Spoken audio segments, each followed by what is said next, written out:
Hi, എല്ലാവർക്കും BYQ study സ്റ്റുഡിയോയിലേക്ക് സ്വാഗതം. ഇന്ന് 10th പ്രിലിംസിന്റെ 4th സ്റ്റേജിലെ ക്വസ്റ്റ്യൻ പേപ്പറാണ് നോക്കുന്നത്. Category number 71/2022. ഒന്നാമത്തെ ക്വസ്റ്റ്യൻ നോക്കാം. 2019 WHO ചീഫ് സയന്റിസ്റ്റായി നിയമിതയായ ഇന്ത്യൻ വനിത ആരാണ്? 2019 WHO ചീഫ് സയന്റിസ്റ്റായിട്ട് നിയമിതയായ ഇന്ത്യൻ വനിത സൗമ്യ സ്വാമിനാഥൻ. Option C, Soumya Swaminathan. ക്ഷയരോഗത്തെയും HIV-യെയും കുറിച്ചുള്ള ഗവേഷണത്തിന് പേരുകേട്ട ഒരു ഇന്ത്യൻ ശിശുരോഗ വിദഗ്ധയും ഒരു ക്ലിനിക്കൽ ശാസ്ത്രജ്ഞയുമാണ് സൗമ്യ സ്വാമിനാഥൻ. രണ്ടാമത്തെ ക്വസ്റ്റ്യൻ നോക്കാം. ഡോക്ടർ കസ്തൂരി രംഗൻ സമിതി കേന്ദ്രത്തിന് സമർപ്പിച്ച പുതിയ സ്കൂൾ വിദ്യാഭ്യാസ നയത്തിന്റെ ഘടന എപ്രകാരമാണ്?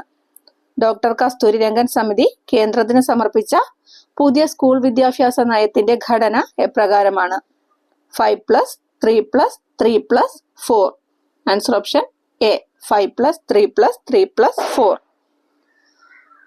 പുതിയ വിദ്യാഭ്യാസ നയത്തിന്റെ കരട് തയ്യാറാക്കിയത് കസ്തൂരി രംഗനാണ്. വിദ്യാഭ്യാസ നയത്തിന് കേന്ദ്ര മന്ത്രിസഭ അംഗീകാരം നൽകിയതെന്നാണ്?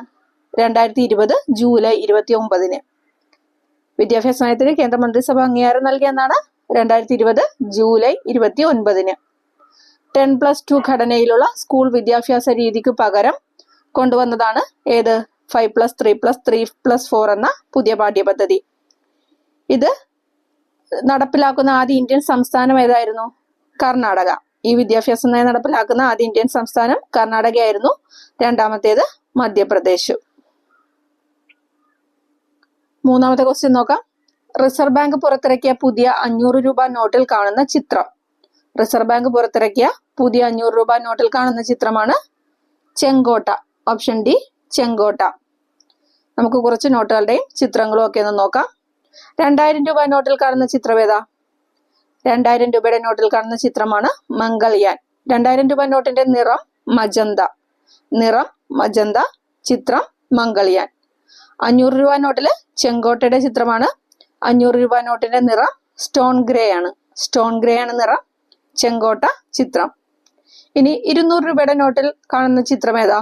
200 രൂപയുടെ നോട്ടിൽ കാണുന്ന ചിത്രമാണ് സാഞ്ചി സ്തൂപം. നോട്ടിന്റെ നിറം ബ്രൈറ്റ് യെല്ലോ. 200 രൂപ നോട്ടിന്റെ നിറം ബ്രൈറ്റ് യെല്ലോ ആണ്. സാഞ്ചി സ്തൂപമാണ് നോട്ടിൽ കാണുന്ന ചിത്രം. 100 രൂപ നോട്ടിന്റെ നിറം ലാവെൻഡർ കളറാണ്. 100 രൂപ നോട്ടിന്റെ നിറം എന്താണ്? ലാവെൻഡർ ആണ്. നോട്ടിൽ കാണുന്ന ചിത്രം ഏതാണ്? ഗുജറാത്തിലെ റാണി കി വാവ്. 100 രൂപ നോട്ടിൽ കാണപ്പെടുന്ന ചിത്രം ഏതാണ്? റാണി കി വാവ്. 50 രൂപ നോട്ടിൽ കാണപ്പെടുന്ന ചിത്രം ഹംപിയിലെ രഥത്തിന്റെ ചിത്രമാണ് അല്ലെ? 50 രൂപ നോട്ടില് ഹംപിയിലെ രഥത്തിന്റെ ചിത്രമാണ്. 50 രൂപ നോട്ടിന്റെ നിറം ഫ്ലൂറസെന്റ് ബ്ലൂ ആണ്. ഫ്ലൂറസെന്റ് ബ്ലൂ ആണ് 50 രൂപ നോട്ടിന്റെ നിറം. 20 രൂപ നോട്ടിന്റെ നിറം ഗ്രീനിഷ് യെല്ലോ ആണ്. 20 രൂപ നോട്ടിന്റെ നിറം ഏതാണ്? Greenish yellow. 20 രൂപ നോട്ടിൽ കാണുന്ന ചിത്രം എല്ലോറ ഗുഹയുടേതാണ്. 20 രൂപ നോട്ടിൽ കാണപ്പെടുന്ന ചിത്രം എല്ലോറ ഗുഹയുടേത്. 10 രൂപ നോട്ടിൽ കാണപ്പെടുന്ന ചിത്രം ഏതാ? കൊണാർക്കിലെ സൂര്യക്ഷേത്രം. 10 രൂപ നോട്ടിൽ കാണപ്പെടുന്ന ചിത്രം കൊണാർക്കിലെ സൂര്യക്ഷേത്രമാണ്. നോട്ടിന്റെ നിറം ചോക്ലേറ്റ് ബ്രൗൺ ആണ്. 10 രൂപ നോട്ടിന്റെ നിറം ചോക്ലേറ്റ് ബ്രൗൺ. ഇനി 1 രൂപ നോട്ടിൽ കാണപ്പെടുന്നത് എന്താണ്? സാഗർ സാമ്രാട്ടിന്റെ ചിത്രമാണ്. 1 രൂപ നോട്ടില് സാഗർ സാമ്രാട്ടിന്റെ ചിത്രമാണ്. പിങ്ക് ഗ്രീൻ ആണ് എന്ത്? 1 രൂപ നോട്ടിന്റെ നിറം. 1 രൂപ നോട്ടിന്റെ നിറം ഏതാണ്? Pink green. നാലാമത്തെ ക്വസ്റ്റ്യൻ നോക്കാം. 2024 ഒളിമ്പിക്സ് വേദി. 2024 ഒളിമ്പിക്സ് വേദി പാരീസ് ആണ്. ഫ്രാൻസിലെ പാരീസ് ആണ് 2024 ഒളിമ്പിക്സ് വേദി. 28 വേദി ഏതാ? 2028 വേദി ലോസ് ഏഞ്ചൽസ് ആണ്. അമേരിക്കയിലെ ലോസ് ഏഞ്ചൽസ് ആണ് 2028 വേദി. ടോക്കിയോ എന്ന് പറയുന്നത് 2000 വേദിയായിരുന്നു അല്ലെ? 2000 ഒളിമ്പിക്സ് വേദിയായിരുന്നു ടോക്കിയോ. ആധുനിക ഒളിമ്പിക്സ് ആരംഭിച്ചെന്നാ?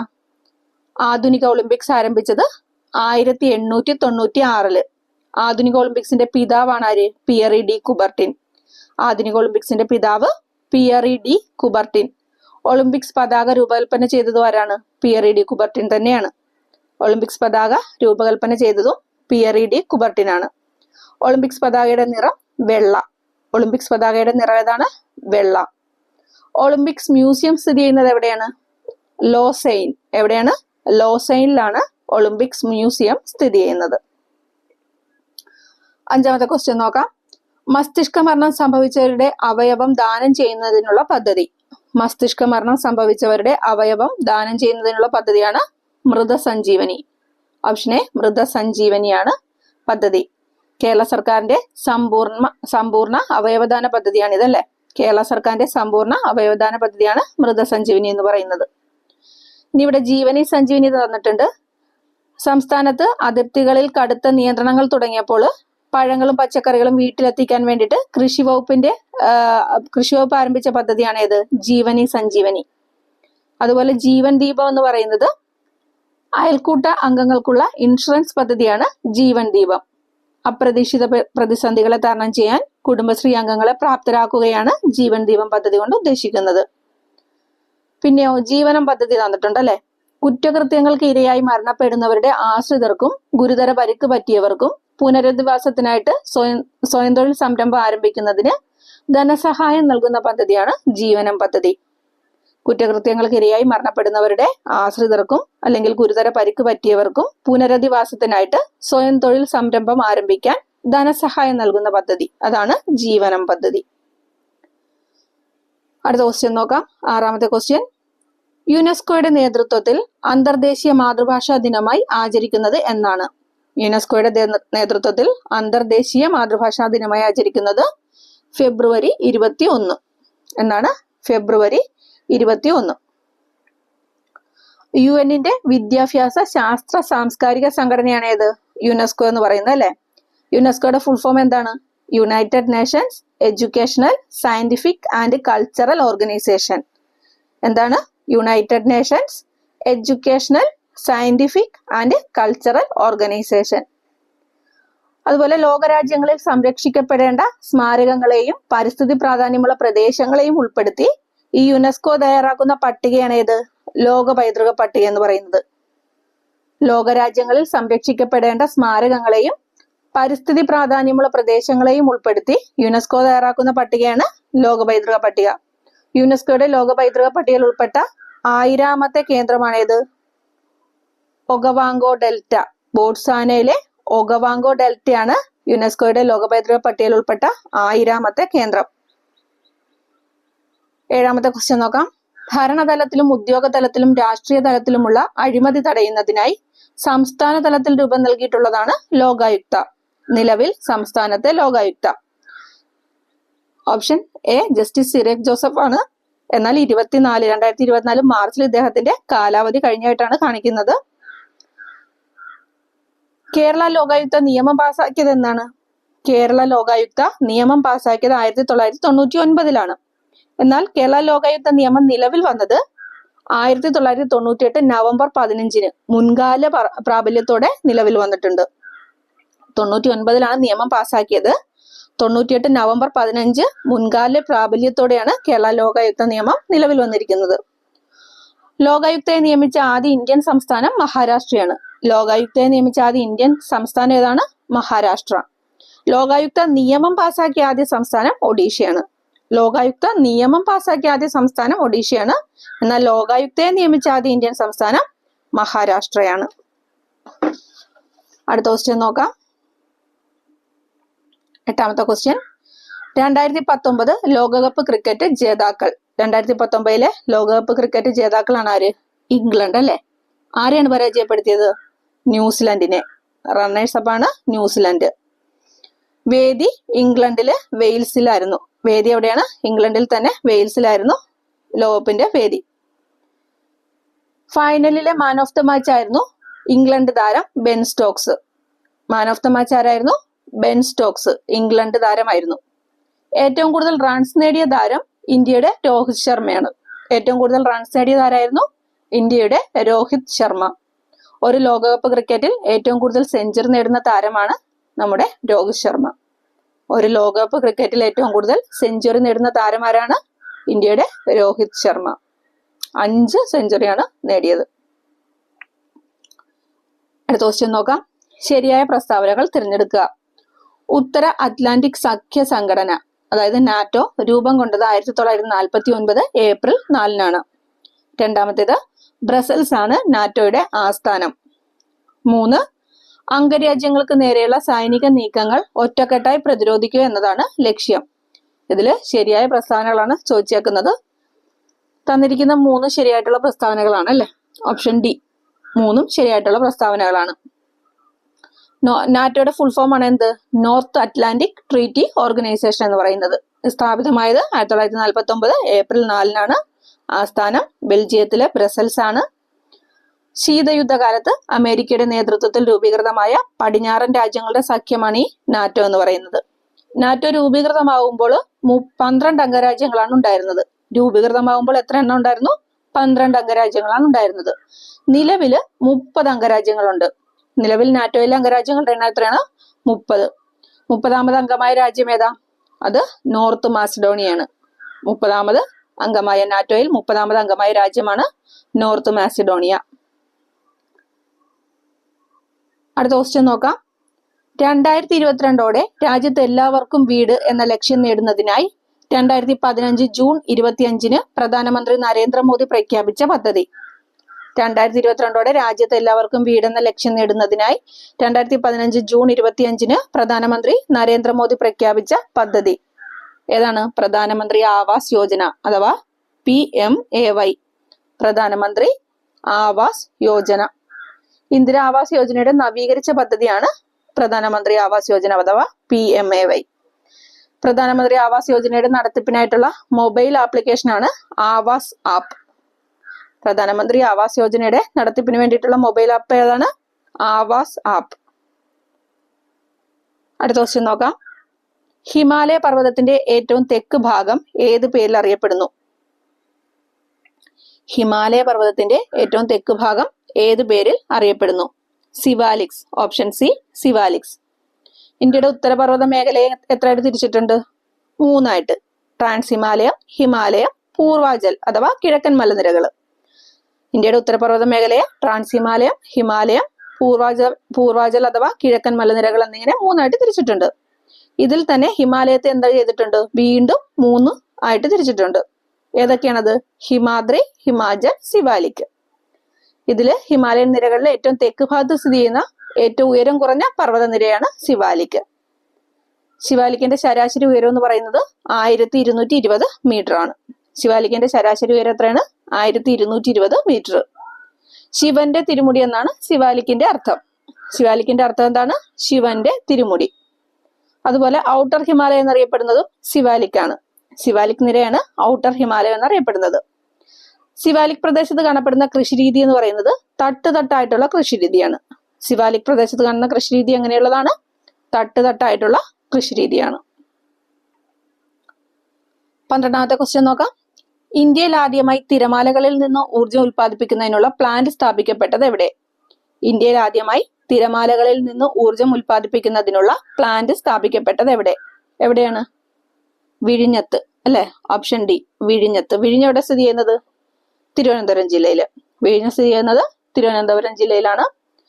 വിഴിഞ്ഞം തുറമുഖത്തിന്റെ നിർമ്മാണ ചുമതലയുള്ള കമ്പനിയാണ് അദാനി പോർട്സ്. വിഴിഞ്ഞം തുറമുഖത്തിന്റെ നിർമ്മാണ ചുമതലയുള്ള കമ്പനി ഏതാണ്? അദാനി പോർട്സ്. വിഴിഞ്ഞം തുറമുഖത്തിന്റെ നിർമ്മാണം ഉദ്ഘാടനം ചെയ്തത് 2015 ഡിസംബർ 5-നാണ്. വിഴിഞ്ഞം തുറമുഖത്തിന്റെ നിർമ്മാണം ഉദ്ഘാടനം നടന്ന എന്നാണ്? 2015 ഡിസംബർ 5-നാണ്. അതുപോലെ വിഴിഞ്ഞം തുറമുഖ കരാറിലെ അഴിമതി അന്വേഷിക്കുന്നതിനായിട്ട് സ്ഥാപിതമായ 3-അംഗ ജുഡീഷ്യൽ കമ്മീഷന്റെ ചെയർമാനാണ് ജസ്റ്റിസ് CN രാമചന്ദ്രൻ നായർ. വിഴിഞ്ഞം തുറമുഖ കരാറിലെ അഴിമതി അന്വേഷിക്കുന്നതിനായിട്ട് സ്ഥാപിതമായ 3-അംഗ ജുഡീഷ്യൽ കമ്മീഷന്റെ ചെയർമാൻ ആരാണ്? Justice CN Ramachandran Nair. 13ാമത്തെ ക്വസ്റ്റ്യൻ. ഏറ്റവും നീളം കൂടിയ അന്താരാഷ്ട്ര അതിർത്തി പങ്കുവയ്ക്കുന്ന ഇന്ത്യൻ സംസ്ഥാനം ഏത്? ഏറ്റവും നീളം കൂടിയ അന്താരാഷ്ട്ര അതിർത്തി പങ്കുവയ്ക്കുന്ന ഇന്ത്യൻ സംസ്ഥാനം ഏതാണ്? പശ്ചിമ ബംഗാൾ. ഓപ്ഷൻ സി പശ്ചിമ ബംഗാൾ. ഏറ്റവും കുറവ് ദൂരം രാജ്യാന്തര അതിർത്തിയുള്ള ഇന്ത്യൻ സംസ്ഥാനം ഏതാ? ഏറ്റവും കുറവ് ദൂരമുള്ളത് നാഗാലാൻഡ് ആണ്. അന്താരാഷ്ട്ര അതിർത്തി പങ്കിടുന്ന ഇന്ത്യൻ സംസ്ഥാനങ്ങളിൽ ഏറ്റവും വലുത് ഏതാ? ശ്രദ്ധിക്കണം, അന്താരാഷ്ട്ര അതിർത്തി പങ്കിടുന്ന ഇന്ത്യൻ സംസ്ഥാനങ്ങളിൽ ഏറ്റവും വലുത് ചോദിച്ചാൽ രാജസ്ഥാൻ. അതുപോലെ അന്താരാഷ്ട്ര അതിർത്തി പങ്കിടുന്ന ഇന്ത്യൻ സംസ്ഥാനങ്ങളിൽ ഏറ്റവും ചെറുത് സിക്കിമുമാണ്. 14ാമത്തെ ക്വസ്റ്റ്യൻ. ഇന്ത്യയുടെ കേന്ദ്രഭാഗമായ നഗരം ഏത്? ഇന്ത്യയുടെ കേന്ദ്രഭാഗമായ നഗരമാണ് ഏത്? നാഗ്പൂർ. Option B Nagpur. ഇന്ത്യയുടെ കേന്ദ്രഭാഗമായ നഗരം ഏതാണ്? അത് നാഗ്പൂരാണ്. സീറോ മൈൽ സ്റ്റോൺ സ്ഥിതി ചെയ്യുന്നത് നാഗ്പൂരിലാണ് കേട്ടോ. സീറോ മൈൽ സ്റ്റോൺ സ്ഥിതി ചെയ്യുന്നത് എവിടെയാണ്? നാഗ്പൂരിലാണ്. ഇന്ത്യയിലെ ആദ്യ ഇ വേസ്റ്റ് ക്ലിനിക്ക് നിലവിൽ വരുന്ന നഗരം ഏതാ? ഇന്ത്യയിലെ ആദ്യ ഇ വേസ്റ്റ് ക്ലിനിക്ക് നിലവിൽ വരുന്ന നഗരം ഭോപ്പാലാണ്. ഇ വേസ്റ്റ് ക്ലിനിക്ക് നിലവിൽ വരുന്ന നഗരം ഏതാണ്? ഭോപ്പാല്. ഹരിത വിപ്ലവത്തിന്റെ പിതാവായ നോർമൻ ബോർലോഗിന്റെ പ്രതിമ അനാച്ഛാദനം ചെയ്ത ഇന്ത്യൻ നഗരമാണ് ഡൽഹി. ഹരിത വിപ്ലവത്തിന്റെ പിതാവായ നോർമൻ ബോർലോഗിന്റെ പ്രതിമ അനാച്ഛാദനം ചെയ്ത ഇന്ത്യൻ നഗരം ഏതാണ്? അത് ഡൽഹി. പ്രധാനമന്ത്രി നരേന്ദ്രമോദി പണ്ഡിറ്റ് ദീൻദയാൽ ഉപാധ്യായയുടെ പ്രതിമ അനാച്ഛാദനം ചെയ്ത നഗരം ഏതാ? പണ്ഡിറ്റ് ദീൻദയാൽ ഉപാധ്യായയുടെ പ്രതിമ അനാച്ഛാദനം ചെയ്തത് അത് റായ്പൂരില്. 15ാമത്തെ ക്വസ്റ്റ്യൻ, പശ്ചിമഘട്ടത്തിലെ ബ്രഹ്മഗിരി കുന്നുകളിൽ നിന്നും ഉത്ഭവിക്കുന്ന നദി ഏത്? പശ്ചിമഘട്ടത്തിലെ ബ്രഹ്മഗിരി കുന്നുകളിൽ നിന്ന് ഉത്ഭവിക്കുന്ന നദി ഏതാണ്? കാവേരി. കർണാടകത്തിലെ ബ്രഹ്മഗിരി കുന്നുകളിലെ തലക്കാവേരിയിൽ നിന്നാണ് കാവേരി ഉത്ഭവിക്കുന്നത്. പൂംബുഹാർ എന്ന് പറയുന്ന സ്ഥലത്ത് വെച്ച് കാവേരി ബംഗാൾ ഉൾക്കടലിൽ പതിക്കും. എവിടെ വെച്ചിട്ടാണ് ബംഗാൾ ഉൾക്കടലിൽ കാവേരി പതിക്കുന്നത്? പൂംബുഹാറിൽ വെച്ചിട്ട്. ഇന്ത്യയിൽ ആദ്യമായിട്ട് അണക്കെട്ട് നിർമ്മിക്കപ്പെട്ട നദിയാണ് കാവേരി. കാവേരി നദിയിൽ ആദ്യ അണക്കെട്ട് ഏതാണ്? കല്ലണൈ. കല്ലണയുടെ ഇപ്പോഴത്തെ പേര് ഗ്രാൻഡ് അണക്കെട്ട് എന്നാണ്. കല്ലണയുടെ ഇപ്പോഴത്തെ പേരെന്താണ്? ഗ്രാൻഡ് അണക്കെട്ട്. ദക്ഷിണ ഗംഗ എന്നറിയപ്പെടുന്ന നദിയാണ് ഏത്? കാവേരി. കാവേരി എങ്ങനെ അറിയപ്പെടുന്നത്? ദക്ഷിണ ഗംഗ എന്നറിയപ്പെടുന്നു അല്ലെ. ബംഗളൂരു നഗരത്തിന് കുടിവെള്ളം ലഭ്യമാക്കുന്ന കാവേരി നദിയുടെ പോഷക നദി ഏതാണ്? ബംഗളൂരു നഗരത്തിന് കുടിവെള്ളം ലഭ്യമാക്കുന്ന കാവേരി നദിയുടെ പോഷക നദിയാണ് അമരാവതി. ഏതാണ്? അമരാവതി. 16ാമത്തെ ക്വസ്റ്റ്യൻ, താഴെ പറയുന്നവയിൽ ശരിയായ പ്രസ്താവനകൾ ഏവ? 1. പുതിയ എക്കൽ നിക്ഷേപങ്ങളെ ഖാദർ എന്ന് വിളിക്കുന്നു. 2. കറുത്ത മണ്ണിനെ റിഗർ എന്ന് വിളിക്കുന്നു. 3. കറുത്ത മണ്ണിന് ഈർപ്പം വഹിക്കുന്നതിനുള്ള കഴിവ് കുറവാണ്. 4. എക്കൽ മണ്ണിന് ഫലപുഷ്ടി കുറവാണ്. ശരിയായ പ്രസ്താവനകളാണ് ചോദിച്ചേക്കുന്നത്. ഏതൊക്കെയാണ് ശരിയായിട്ടുള്ളത്? 1ാമത്തെയും 2ാമത്തെയും ശരിയാണ് അല്ലെ. ഓപ്ഷൻ എ 1ഉം 2ഉം. പുതിയ എക്കൽ നിക്ഷേപങ്ങളെ ഖാദർ എന്ന് വിളിക്കുന്നു, പിന്നെ കറുത്ത മണ്ണിനെ റിഗർ എന്ന് വിളിക്കുന്നു. 2ഉം ശരിയാണ്. ഇന്ത്യയിൽ ഏറ്റവും കൂടുതൽ കാണുന്ന മണ്ണിനമാണ് ഏത്? എക്കൽ മണ്ണ് അല്ലെ. ഇന്ത്യയിൽ ഏറ്റവും കൂടുതൽ കാണപ്പെടുന്ന മണ്ണിനമാണ് ഏത്? എക്കൽ മണ്ണ്. സമതലങ്ങളിലും പുതുതായിട്ട് നിക്ഷേപിക്കപ്പെടുന്ന എക്കൽ മണ്ണാണ് ഖാദർ. പഴയ എക്കൽ മണ്ണാണ് ഏത്? ഭംഗർ. ക്ഷമിക്കണം, ഭംഗർ. പഴയ എക്കൽ മണ്ണാണ് ഭംഗർ. ലാവാശിലകൾക്ക് അപക്ഷയം സംഭവിച്ച് രൂപം കൊള്ളുന്ന മണ്ണാണ് ഏത്? കറുത്ത മണ്ണ്. ലാവാശിലകൾക്ക് അപക്ഷയം സംഭവിച്ച് രൂപം കൊള്ളുന്ന മണ്ണാണ് കറുത്ത മണ്ണ്. എക്കൽ മണ്ണിന് ഫലപുഷ്ടി കൂടുതലാണ്, അതുപോലെ കറുത്ത മണ്ണിന് ഈർപ്പം വഹിക്കുന്നതിനുള്ള കഴിവ് കൂടുതലാണ്. 17ാമത്തെ ക്വസ്റ്റ്യൻ, ഇന്ത്യയിലെ ആദ്യത്തെ പോസ്റ്റ് ഓഫീസ് സ്ഥാപിതമായത് എവിടെ? ഇന്ത്യയിലെ ആദ്യത്തെ പോസ്റ്റ് ഓഫീസ് സ്ഥാപിതമായത് മുംബൈയിലാണ്. എവിടെയാണ്? മുംബൈയിൽ. 18ാമത്തെ ക്വസ്റ്റ്യൻ, 3 തലസ്ഥാനങ്ങളുള്ള ഇന്ത്യയിലെ ആദ്യത്തെ സംസ്ഥാനം ഏതാണ്? 3 തലസ്ഥാനങ്ങളുള്ള ഇന്ത്യയിലെ ആദ്യത്തെ സംസ്ഥാനം ഏതാണ്? ആന്ധ്രാപ്രദേശ്. ഏതാണ്? ആന്ധ്രാപ്രദേശ്. അടുത്ത ക്വസ്റ്റ്യൻ, ഇന്ത്യയിലെ ഏറ്റവും വലിയ ജലസേചന കനാൽ ഏതാണ്? ഇന്ത്യയിലെ ഏറ്റവും വലിയ ജലസേചന കനാലാണ് ഏത്? ഇന്ദിരാഗാന്ധി കനാല്. ഇന്ദിരാഗാന്ധി കനാൽ അല്ലെ. ഇന്ദിരാഗാന്ധി കനാലിന്റെ പഴയ പേര് രാജസ്ഥാൻ കനാൽ എന്നായിരുന്നു. പഴയ പേര് എന്താണ്? രാജസ്ഥാൻ കനാൽ എന്നാണ്. 1984 നവംബർ 2 മുതലാണ് രാജസ്ഥാൻ കനാല് ഇന്ദിരാഗാന്ധി കനാൽ എന്നറിയപ്പെടാൻ തുടങ്ങിയത്. 1984 നവംബർ 2 മുതലാണ് ഇന്ദിരാഗാന്ധി കനാൽ എന്ന് അറിയപ്പെടാൻ തുടങ്ങിയത്. 20ാമത്തെ ക്വസ്റ്റ്യൻ, പരുത്തി തുണി വ്യവസായത്തിൽ 2ാം സ്ഥാനത്ത് നിൽക്കുന്ന ഇന്ത്യൻ സംസ്ഥാനം? പരുത്തി തുണി വ്യവസായത്തിൽ 2ാം സ്ഥാനത്ത് നിൽക്കുന്ന ഇന്ത്യൻ സംസ്ഥാനം ഗുജറാത്ത്. Option B Gujarat. ഇന്ത്യയിലെ ഏറ്റവും വലിയ കാർഷിക വ്യവസായമാണത് പരുത്തി തുണി വ്യവസായം എന്ന് പറയുന്നത്. ഇന്ത്യയിലെ ഏറ്റവും വലിയ കാർഷിക വ്യവസായമാണ് പരുത്തി തുണി വ്യവസായം. യൂണിവേഴ്സൽ ഫൈബർ എന്നറിയപ്പെടുന്നതാണ് പരുത്തി. യൂണിവേഴ്സൽ ഫൈബർ എന്നറിയപ്പെടുന്നത് എന്താണ്? പരുത്തിയാണ്. പരുത്തിയുടെ ജന്മദേശം ഇന്ത്യയാണ് കേട്ടോ. പരുത്തിയുടെ ജന്മദേശം അതാണ് ഇന്ത്യ. ലോകത്തിലെ ഏറ്റവും കൂടുതൽ പരുത്തി ഉൽപ്പാദിപ്പിക്കുന്ന രാജ്യവും ഇന്ത്യ തന്നെയാണ്. ഏറ്റവും കൂടുതൽ പരുത്തി ഉൽപ്പാദിപ്പിക്കുന്ന രാജ്യം ഏതാണ്? ഇന്ത്യ. ഏറ്റവും കൂടുതൽ പരുത്തി കയറ്റുമതി ചെയ്യുന്ന ഇന്ത്യൻ തുറമുഖമാണ് മുംബൈ. ഏറ്റവും കൂടുതൽ പരുത്തി കയറ്റുമതി ചെയ്യുന്ന ഇന്ത്യൻ തുറമുഖം മുംബൈ ആണ്. ഇന്ത്യയുടെ പരുത്തി തുറമുഖം എന്നറിയപ്പെടുന്നത് ഈ മുംബൈ തന്നെയാണ്. ഇന്ത്യയുടെ പരുത്തി തുറമുഖം എന്നറിയപ്പെടുന്ന ആരാണ്? മുംബൈ തുറമുഖമാണ് അല്ലെ. 21ാമത്തെ ക്വസ്റ്റ്യൻ നോക്കാം. ഇന്ത്യയുടെ ദേശീയ പൈതൃക മൃഗം ഏത്? ഇന്ത്യയുടെ ദേശീയ പൈതൃക മൃഗം ഏതാണ്? ആന. ഓപ്ഷൻ ബി ആന. 2010 ഒക്ടോബറിലാണ് ആനയെ ഇന്ത്യയുടെ ദേശീയ പൈതൃക മൃഗമായിട്ട് പ്രഖ്യാപിച്ചത്. എന്നാണ് പ്രഖ്യാപിച്ചത്? 2010 ഒക്ടോബറിൽ. 22ാമത്തെ ക്വസ്റ്റ്യൻ. ഇന്ത്യൻ ഭരണഘടനാ നിർമ്മാണ സഭയുടെ അധ്യക്ഷൻ ആരായിരുന്നു? ഇന്ത്യൻ ഭരണഘടനാ നിർമ്മാണ സഭയുടെ അധ്യക്ഷൻ ആരായിരുന്നു? Option A Rajendra Prasad. Doctor Rajendra Prasad അല്ലെ. ഭരണഘടനാ നിർമ്മാണ സഭയുടെ സെക്രട്ടറി ആരായിരുന്നു? ഭരണഘടനാ നിർമ്മാണ സഭയുടെ സെക്രട്ടറി HVR അയ്യങ്കാർ ആണ്. സെക്രട്ടറി ആരായിരുന്നു? HVR അയ്യങ്കാർ. ഭരണഘടനാ നിർമ്മാണ സഭയുടെ ഉപദേശകൻ ആരായിരുന്നു? ഉപദേശകൻ അത് BN റാവു ആയിരുന്നു. ഭരണഘടനാ നിർമ്മാണ സഭയുടെ ഉപദേശകനായിരുന്നു BN റാവു. ഭരണഘടനാ നിർമ്മാണ സഭയിലെ ഭരണഘടനാ ചീഫ് ഡ്രാഫ്റ്റ്മാൻ ആയിരുന്നു SN മുഖർജി. ഭരണഘടന ചീഫ് ഡ്രാഫ്റ്റ്മാൻ ആരായിരുന്നു? SN മുഖർജി. 23ാമത്തെ ക്വസ്റ്റ്യൻ. ഇന്ത്യൻ ഭരണഘടനയിൽ മൗലിക കടമകൾ ഉൾപ്പെടുത്തിയ ഭരണഘടനാ ഭേദഗതി ഏതാണ്? ഇന്ത്യൻ ഭരണഘടനയിൽ മൗലിക കടമകൾ ഉൾപ്പെടുത്തിയ ഭരണഘടനാ ഭേദഗതി ഏതാണ്? 42. ഓപ്ഷൻ ഡി 42ാം ഭരണഘടനാ ഭേദഗതിയിലൂടെയാണ് എന്ത് കൂട്ടിച്ചേർക്കുന്നത്? മൗലിക കടമകൾ. ഭരണഘടന നിലവിൽ വന്ന സമയത്ത് മൗലിക കടമകൾ ഭരണഘടനയിൽ ഉണ്ടായിരുന്നോ? ഇല്ല, അന്നേരം ഉൾപ്പെടുത്തിയിരുന്നില്ല അല്ലെ. 1976 42ാം ഭേദഗതിയിലൂടെ ഭാഗം 4A ആർട്ടിക്കിൾ 51A 10 മൗലിക കടമകൾ കൂട്ടിച്ചേർത്തത്. അപ്പൊ തുടക്കത്തിൽ എത്ര ഉണ്ടായിരുന്നു? 10 മൗലിക കടമകൾ. സ്വരൺ സിംഗ് കമ്മിറ്റിയുടെ നിർദ്ദേശപ്രകാരമാണ് മൗലിക കടമകൾ ഭരണഘടനയിൽ കൂട്ടിച്ചേർത്തത്. സ്വരൺ സിംഗ് കമ്മിറ്റിയുടെ നിർദ്ദേശപ്രകാരമാണ് മൗലിക കടമകൾ ഭരണഘടനയിൽ കൂട്ടിച്ചേർത്തത്. നിലവിൽ എത്ര മൗലിക കടമകളാണുള്ളത്? നിലവിൽ 11 മൗലിക കടമകളാണ് ഭരണഘടനയിലുള്ളത്. തുടക്കത്തില് 10 മൗലിക കടമകൾ, നിലവിൽ 11 മൗലിക കടമകൾ. 24ാമത്തെ ക്വസ്റ്റ്യൻ. ഇന്ത്യയുടെ ദേശീയ ഗീതം രചിച്ചതാര്? ഇന്ത്യയുടെ ദേശീയ ഗീതം ഏതാണ്? വന്ദേ മാതരം അല്ലെ. രചിച്ചത് ബങ്കിം ചന്ദ്ര ചാറ്റർജി. ദേശീയ ഗീതം രചിച്ചത് ആരാണ്? ബങ്കിം ചന്ദ്ര ചാറ്റർജി.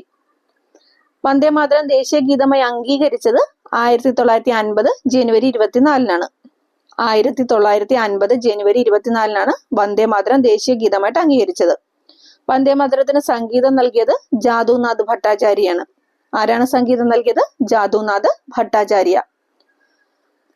വന്ദേ മാതരം ആദ്യമായി ആലപിക്കപ്പെട്ടത് INCയുടെ 1896 കൊൽക്കത്ത സമ്മേളനത്തിലാണ്. വന്ദേ മാതരം ആദ്യമായിട്ട് ആലപിക്കപ്പെട്ടത് INCയുടെ 1896 കൊൽക്കത്ത സമ്മേളനത്തിലാണ്. രവീന്ദ്രനാഥ ടാഗോർ ആണ് ആലപിച്ചത്. ആദ്യമായിട്ട് ആലപിച്ചത് ആരാണ്? രവീന്ദ്രനാഥ ടാഗോർ. വന്ദേ മാതരത്തിന്റെ ഇംഗ്ലീഷ് പരിഭാഷ രചിച്ചത് അരവിന്ദ ഘോഷാണ്. വന്ദേ മാതരത്തിന്റെ ഇംഗ്ലീഷ് പരിഭാഷ രചിച്ചത് ആരാണ്? അരവിന്ദ ഘോഷ്. ബങ്കിം ചന്ദ്ര ചാറ്റർജിയുടെ ആനന്ദമഠം എന്ന നോവലിൽ നിന്നാണ് വന്ദേ മാതരം എടുത്തിരിക്കുന്നത്. സന്യാസി കലാപത്തെ അടിസ്ഥാനപ്പെടുത്തി രചിച്ചാണ് എന്ത്? ആനന്ദമഠം. 25ാമത്തെ ക്വസ്റ്റ്യൻ. വിവരാവകാശ നിയമം പ്രാബല്യത്തിൽ വന്ന വർഷം. വിവരാവകാശ നിയമം പ്രാബല്യത്തിൽ വന്ന വർഷം ഏതാണ്? 2005. കഴിഞ്ഞ ക്വസ്റ്റ്യൻസിലൊക്കെ നമ്മൾ ഡീറ്റെയിൽഡ് ആയിട്ട് പറഞ്ഞിരുന്നു അല്ലെ. 2005 വിവരാവകാശ നിയമം പ്രാബല്യത്തിൽ വന്നത്. 26ാമത്തെ ക്വസ്റ്റ്യൻ. ഇന്ത്യൻ ഭരണഘടനയിൽ ഏത് ഭാഗത്താണ് മൗലിക അവകാശങ്ങൾ ഉൾപ്പെടുത്തിയിരിക്കുന്നത്? മൗലിക അവകാശങ്ങൾ ഏത് ഭാഗത്താണ് ഉൾപ്പെടുത്തിയിരിക്കുന്നത്? ഭാഗം 3 അല്ലെ. ഭാഗം 3 ഓപ്ഷൻ ഡി. ആർട്ടിക്കിൾ എത്രയാണ് മൗലികാവകാശങ്ങളെ കുറിച്ച് പ്രതിപാദിക്കുന്ന ആർട്ടിക്കിൾ 12 മുതൽ 35 വരെ. മൗലികാവകാശങ്ങൾ ഇന്ത്യ കടമെടുത്തിരിക്കുന്നത് എവിടെ നിന്നാണ്? അമേരിക്കൻ ഭരണഘടനയിൽ നിന്ന്. മൗലികാവകാശങ്ങൾ ഇന്ത്യ കടമെടുത്തിരിക്കുന്നത് അമേരിക്കയുടെ ഭരണഘടനയിൽ നിന്നാണ്. അടുത്ത ക്വസ്റ്റ്യൻ. ഇന്ത്യയുടെ ദേശീയ പതാകയിൽ കാണപ്പെടുന്ന അശോക ചക്രത്തിൽ എത്ര ആരക്കാലുകളുണ്ട്? ഇന്ത്യയുടെ ദേശീയ പതാകയിൽ കാണപ്പെടുന്ന അശോക ചക്രത്തിൽ എത്ര ആരക്കാലുകളുണ്ട്? 24. Option C 24. 28ാമത്തെ ക്വസ്റ്റ്യൻ. ദേശീയ മനുഷ്യാവകാശ കമ്മീഷന്റെ അധ്യക്ഷൻ ആരാണ്? നിലവിലെ ദേശീയ മനുഷ്യാവകാശ കമ്മീഷന്റെ അധ്യക്ഷൻ ആരാണ്? ജസ്റ്റിസ് അരുൺകുമാർ മിശ്ര. ജസ്റ്റിസ് അരുൺകുമാർ മിശ്ര. 29ാമത്തെ ക്വസ്റ്റ്യൻ, ഇന്ത്യയുടെ ദേശീയ പതാക രൂപകൽപ്പന ചെയ്ത വ്യക്തി ആരാണ്? ദേശീയ പതാക രൂപകൽപ്പന ചെയ്ത വ്യക്തി ആരാണ്? പിംഗലി വെങ്കയ്യ. ഓപ്ഷൻ എ, പിംഗലി വെങ്കയ്യാണ് ഇന്ത്യയുടെ ദേശീയ പതാക രൂപകൽപ്പന ചെയ്തത്. ത്രിവർണ പതാകയുടെ ഇന്ത്യ ദേശീയ പതാകയായിട്ട് ഭരണഘടനാ നിർമ്മാണ സഭ അംഗീകരിച്ചതെന്ന? ത്രിവർണ പതാകയെ ഇന്ത്യയുടെ ദേശീയ പതാകയായിട്ട് ഭരണഘടനാ നിർമ്മാണ സഭ അംഗീകരിച്ചത് 1947 ജൂലൈ 22-ന്. 1947 ജൂലൈ 22-ന്. 30ാമത്തെ ക്വസ്റ്റ്യൻ നോക്കാം. ചുവടെ നൽകിയിരിക്കുന്നതിൽ ഏതാണ് മൗലിക അവകാശങ്ങളിൽ ഉൾപ്പെടാത്തത്? മൗലിക അവകാശങ്ങൾ ഉൾപ്പെടാത്തത് സ്വത്തവകാശം. ബാക്കിയെല്ലാം മൗലിക അവകാശങ്ങൾ ഉൾപ്പെടുന്നതാണ്. മൗലിക അവകാശമായിരുന്ന സ്വത്തവകാശം ഇപ്പോൾ നിയമാവകാശം മാത്രമാണ്. നിലവിൽ ഭാഗം 12 ആർട്ടിക്കിൾ 300A സ്വത്തവകാശത്തെ കുറിച്ച് പ്രതിപാദിക്കുന്നത്. നിലവിൽ എന്തവകാശമാണ്? നിയമാവകാശമാണ് അല്ലെ? പ്രതിപാദിക്കുന്ന ആർട്ടിക്കിൾ ഏതാണ്? Article 300A. 1978 44ാം ഭരണഘടനാ ഭേദഗതിയിലൂടെയാണ് സ്വത്തവകാശത്തെ മൗലിക അവകാശങ്ങളിൽ നിന്നും നീക്കം ചെയ്തത്. 1978 44ാം ഭരണഘടനാ ഭേദഗതിയിലൂടെയാണ് സ്വത്തവകാശത്തെ എന്താക്കിയത്? മൗലിക അവകാശങ്ങളിൽ നിന്നും നീക്കം ചെയ്തത്. ഓക്കെ ഫ്രണ്ട്സ്, ഇന്ന് നമ്മളിപ്പോ 30 ക്വസ്റ്റ്യൻസ് ആണ് നോക്കുന്നത്. ബാക്കി അടുത്ത വീഡിയോയിൽ ചെയ്യാം. അപ്പൊ വീഡിയോ നിങ്ങൾക്ക് ഉപകാരപ്പെടുന്നുണ്ടെങ്കിൽ സപ്പോർട്ട് ചെയ്യുക, കൂട്ടുകാർക്കൊക്കെ ഷെയർ ചെയ്യുക. ചാനൽ സബ്സ്ക്രൈബ് ചെയ്തിട്ടില്ലെങ്കിൽ ചാനൽ കൂടി സബ്സ്ക്രൈബ് ചെയ്യുക. അതുപോലെ ബെല്ലൈക്കണിൽ ഓൾ എന്ന ഓപ്ഷൻ എനേബിൾ ചെയ്താൽ ഞാനിടുന്ന വീഡിയോസിന്റെ എല്ലാം നോട്ടിഫിക്കേഷൻ നിങ്ങൾക്ക് ലഭിക്കുന്നതായിരിക്കും. Thank you friends, by.